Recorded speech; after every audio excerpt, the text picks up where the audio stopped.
This week on ANN, a devastating tsunami and earthquake hit Indonesia, and ADRA is working to provide aid.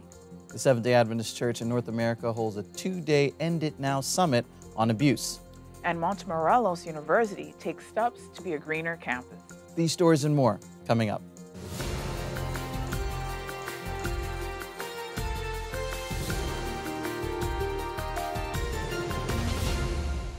Thank you so much for joining us this week. A devastating 7.5 magnitude earthquake hit the island of Sulawesi on Friday, September 28, the latest in a series of earthquakes affecting the Papua province of Indonesia.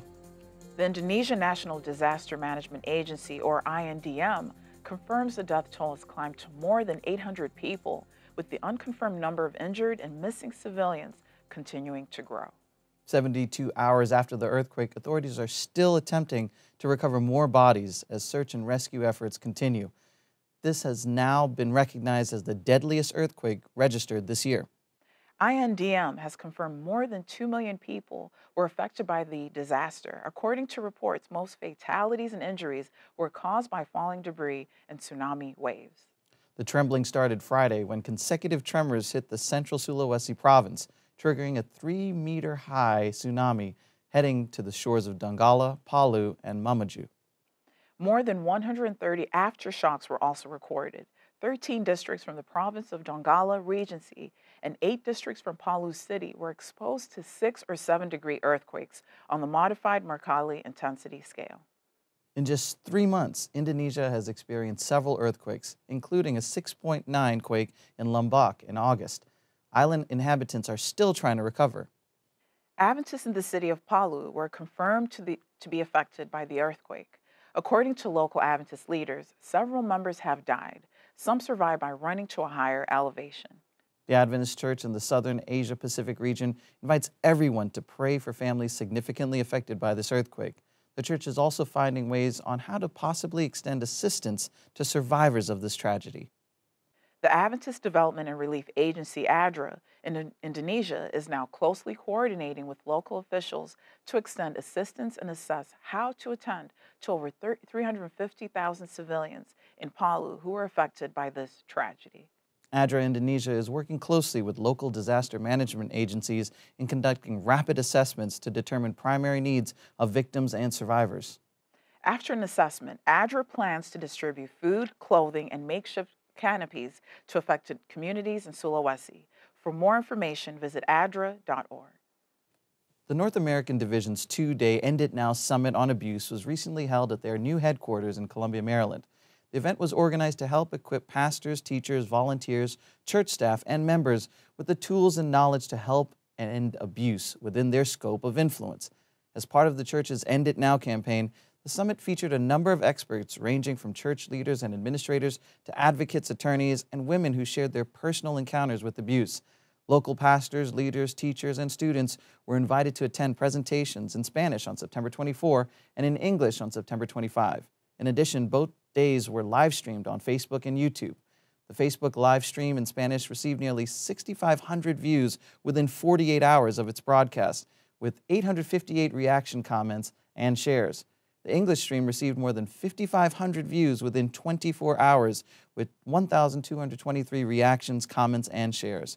The opening session for the English program was given by Executive Secretary of the Adventist Church in North America, Alex Bryant. Bryant outlined the church's policies on abuse. Bryant said, "The church does not tolerate abuse of any form, whether physical, sexual, emotional, or mental." He says the basis for church abuse policies is built on the belief that all humans are made in the image of God. Therefore, if we mistreat another person, we're in turn mistreating God. To watch the presentations from the NAD Summit on Abuse, visit facebook.com/enditnownad.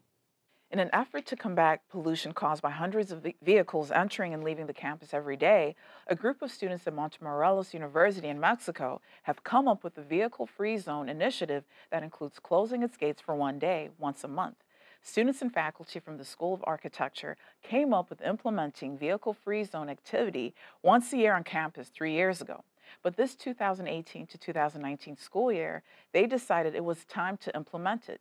On an average weekday, the campus is approximately 1,600 cars or vehicles enter through its main gate, so coordinating the initiative has taken extensive planning. Plans are to continue the Vehicle-Free Zone Day the last Tuesday of every month for the rest of the school year and arrange for the initiative to become permanent. The most recent Your Best Pathway to Health event, a 3-day mega clinic, was held in Fort Worth, Texas on September 19th through the 21st, 2018. The 8th in a series of Pathway to Health community health clinics held in cities around the U.S. over the past 5 years, the Fort Worth event stands out as one of the most unique. During the event, more than 2,000 volunteers saw more than 6,800 patients and provided a stunning $37 million in medical services. Your Best Pathways to Health sent this report. Good morning. It's a new day here at Fort Worth 88.3, the journey to brighten your day even more. We just got some great news. There's going to be a free health care clinic happening at the Will Rogers Memorial Center from the 19th to the 21st of September 2018. If you need anything from a medical checkup to a tooth extraction, come on down. Just be sure to get in line early. Honor, respect, courtesy, kindness, humility, generosity. These are the traditional values Jesus showed us that make the world a better place. In September 2018, Your Best Pathway to Health, a humanitarian organization of the Seventh-day Adventist Church, partnered with Texas Health Hugh Gully Hospital, Tarrant County, the city of Fort Worth, and dozens of other organizations to serve the people of North Texas. Nearly 2,200 volunteers of all types, medical and non-medical, descended on the city to share the love of Christ. People lined up by the thousands for free medical services, including dental and vision care, checkups, ultrasounds, blood work, pediatric care, surgical procedures, and much more. In just 2.5 days, Pathway to Health served the needs of 6,805 people.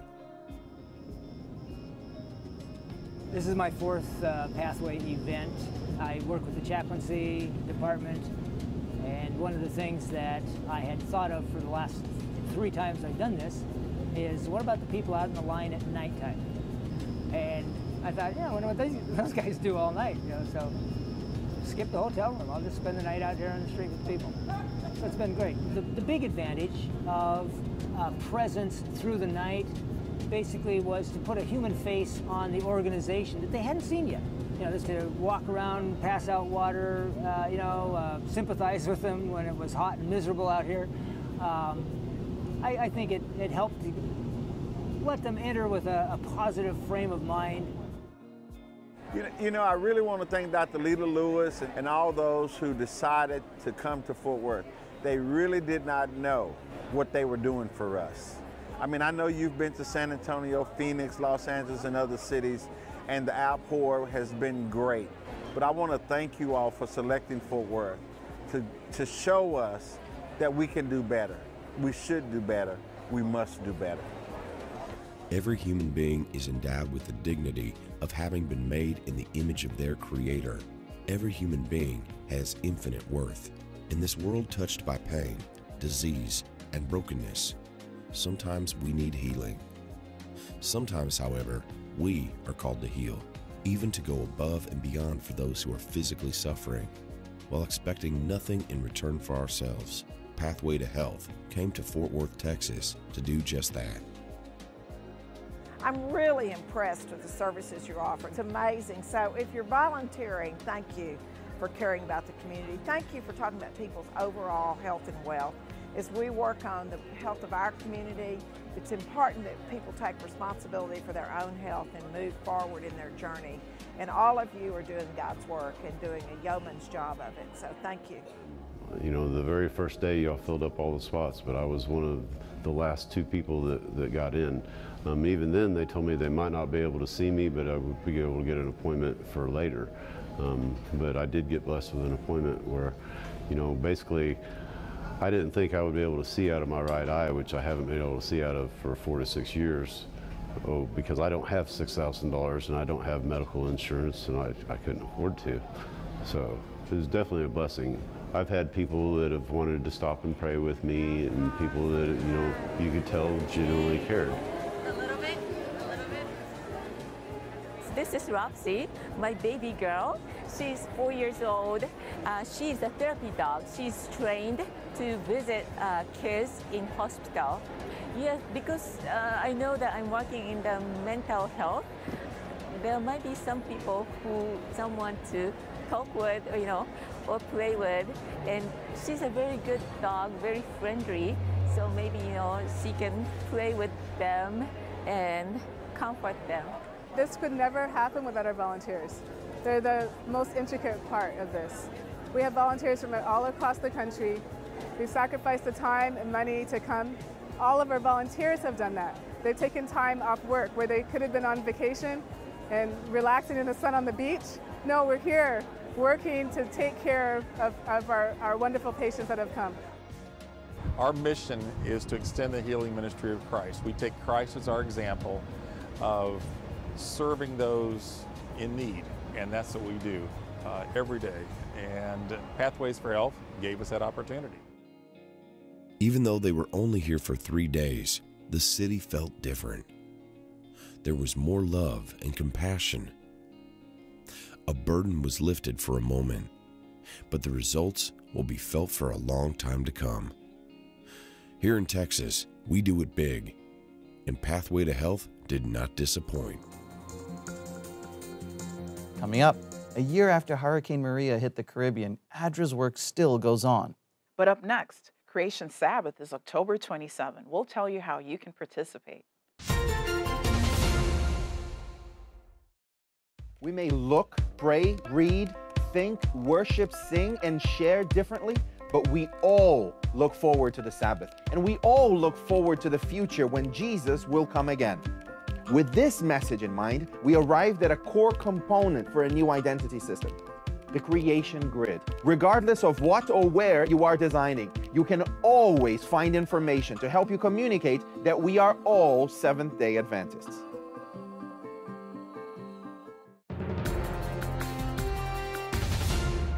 Welcome back. The vision for Creation Sabbath on October 27 is that there won't be just one event worldwide, but the celebration will be global with each church, school, and other institution. In fact, each church member taking the opportunity to create a celebration focused on their own community. With that spirit in mind, the Geoscience Research Institute is happy to release a short film promoting Creation Sabbath. Don't forget, you can go to creationsabbath.net to find sermons, videos, and other resources to help your church celebrate Creation Sabbath on October 27th.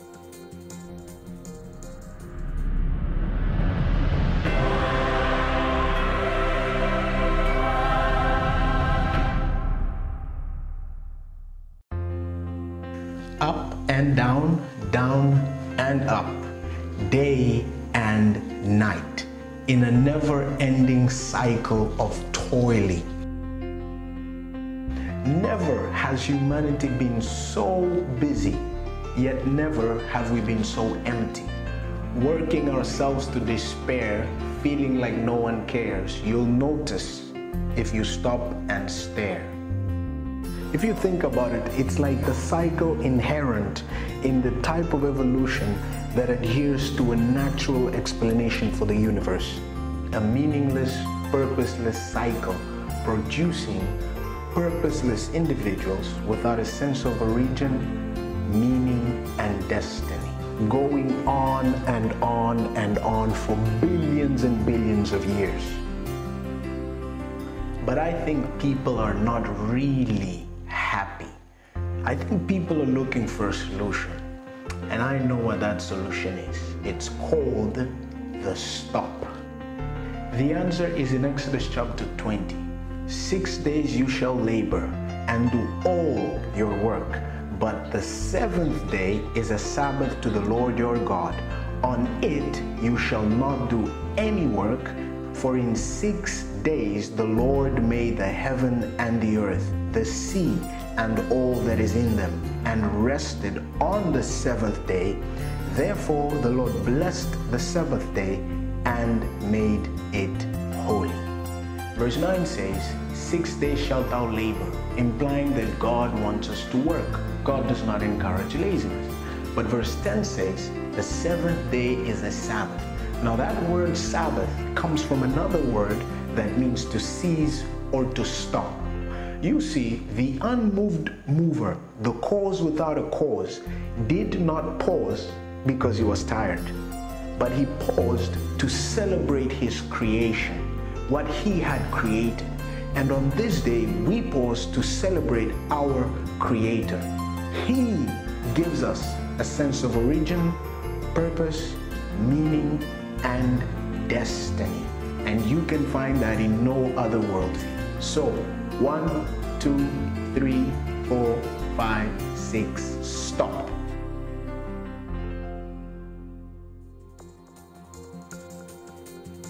One year after Hurricane Maria, the compassionate spirit towards those who lost their belongings continues in Puerto Rico. The Adventist Development and Relief Agency remains active in its efforts to restore material losses of many families in Puerto Rico. They have rebuilt homes, supplied humanitarian aid with food, appliances, medicines, construction materials, and much more. ADRA Puerto Rico sent this report.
Coming up, Emily is here to tell you how you can follow along at this year's annual council. But up next, Adventist Mission is here to share about a special school in Laos.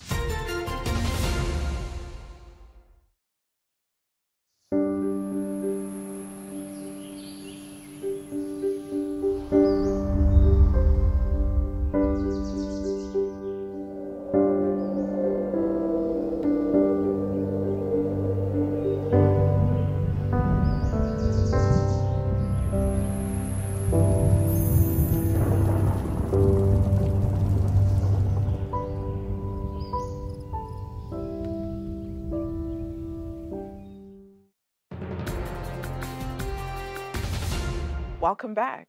Students in Laos are so eager to learn, they meet at 4 o'clock in the morning to fit an English class into their day. Let's join them to see how a language school is touching people's lives. Adventist Mission has more. It's okay, even though it's not straight.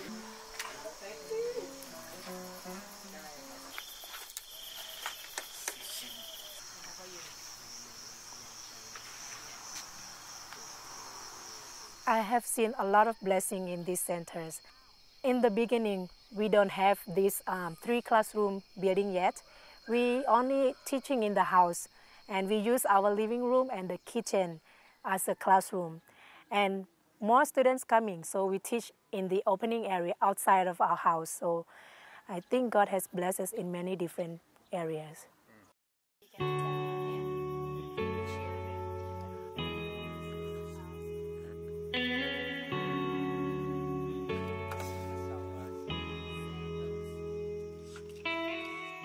Since the humble days of teaching outside under this single light, the Adventist Language Center located in northern Laos has grown tremendously in just a few short years. When classes opened the first week, only 10 students showed up. The second week, word had spread throughout the community, and about 70 students came to learn English. They had to hold 3 consecutive classes each night to accommodate everyone. Challenges such as lack of space, harsh weather including hailstorms, and scheduling issues have made teaching difficult. Classes must be held in the evening or early in the morning. At one point, teachers even organized a class that met at 4 in the morning to ensure students would make it to their regular school on time. As interest continued to grow by word of mouth, eventually, a 3-classroom building was constructed. Dedicated teachers have formed strong connections with their students. We share love, share our care, our kindness to them. So their reaction, they kind of surprised when they came here because it's different from other schools. We have a very close relationship to the student. Our relationship is to care about them, about their learning. So we try our best to teach them and care them. Personal relationships open the door for something more than just formal education. For many of the students, the Language Center is the only place they will interact with Christian teachers. Our purpose is to help the people in the community, those who are struggle in financial, they cannot go to, expensive school. Everyone in this community can come in, and when they come in to our school, we can share God's word, God's love to them. That is our goal here. We want to teach them God's love. We want them to become one of our family. To know Jesus is a happiness, and to introduce somebody to Jesus, I feel peace in my life. Teachers and students at the Language Center are praying to expand their facilities once again. More students keep coming to our school and we had no space. We need a bigger space. We need a larger building so we will be able to contain such a student. If we could have more classroom for the students, we can get more students to come. And when students come, we can teach them about God. A new building would not only allow them to accommodate more students, but it would also create the space necessary to start a full-time school, beginning with kindergarten. Your prayers and mission offerings have a direct impact on lives around the world. Please pray for teachers and students in language centers like this one in Laos. Thank you for supporting mission.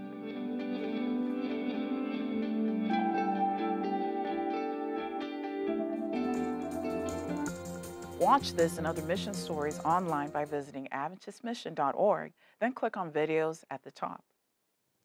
This year's annual council runs from October 11 through 17. Emily Mastrapa is here to tell us how we can follow along and keep up with all the Adventist news. The annual council of the General Conference Executive Committee is starting next week. The General Conference Executive Committee is the second highest governing body of the Seventh-day Adventist Church after General Conference session. In between sessions, the Executive Committee has the power to appoint committees, elect and remove officers, directors, and associate directors of departments, associations, and services, and effect the retirement of an elected or appointed position. Annual council will be held in Battle Creek, Michigan, October 11 through 17, 2018. The lead conference will take place Thursday, October 11 through Sabbath, October 13 at the Adventist Heritage Village. The business session will begin on Sunday, October 14 at 8 a.m. in the Kellogg Arena, and business will conclude at 12 p.m. on the afternoon of October 17. You can find the schedule for annual council at executivecommittee.adventist.org/schedule. You'll be able to watch the meetings live at live.adventist.org. We will also be tweeting and posting on Facebook throughout the day, so don't forget to follow us. You can find us on Twitter at Adventist Church and on Facebook at The Adventist Church. Stay up to date with what's going on by following the hashtag GCAC18. And finally, for today's episode, let's turn to Kenry Hilton for a look at Adventist history. This week, Hurricane Flora devastated the Caribbean in 1963, and Pathfinders were there to respond. It was early October 1963 when Hurricane Flora barreled through the Caribbean and devastated the region. On October 2, Flora, now an exceedingly powerful Category 4 hurricane, crashed into Haiti, producing a 12-foot storm surge that decimated the country's coastal villages. It is estimated that in Haiti alone, 5,000 people died as a result of Hurricane Flora. Now, damage to the country was also estimated at $180 million, which today would be over $1.4 billion. After the storm, our Pathfinders and missionary volunteers responded to the urgent need and assisted in the relief efforts. Pathfinders went out distributing food and medicine to those in need. Our missionary volunteers, also referred to as MVs, formed brigades that offered themselves to the Red Cross to work in the disaster-stricken areas. The Red Cross initially adopted them on a trial basis, but our young MVs were so efficient and effective at what they were tasked to do that they gained the admiration of the directors and those they worked with. They gave out medicine, cleaned up water supplies, and assisted with recovery efforts. In one town, our MVs stayed at the home of a Catholic priest who also attended the MVs' worships every morning and evening. It is noteworthy that this town had no Adventists, and people did not hold them in high esteem. But our young people, through their service, won the admiration of the priest and changed the people's opinion of our church. Those who came in contact with them were happy with their deportment and grateful for their willingness and eagerness to help. One doctor was reported to have said that our missionary volunteers that they have done more than is humanly possible under normal circumstances. We commend those who served and recognize that through these efforts, by helping those in need, we can draw others closer to Christ. And that was This Week in Adventist History. Thanks for watching A&M. Join us next week for more news from the headquarters of the Seventh-day Adventist Church. We'd love to hear from you. Send us your feedback and tell us how your church is making a difference in its community. Be sure to capture plenty of video footage and photos, then write up a summary of the event's important details, and feel free to send full video reports as well. You can reach us by sending an email to annvideo11@gmail.com.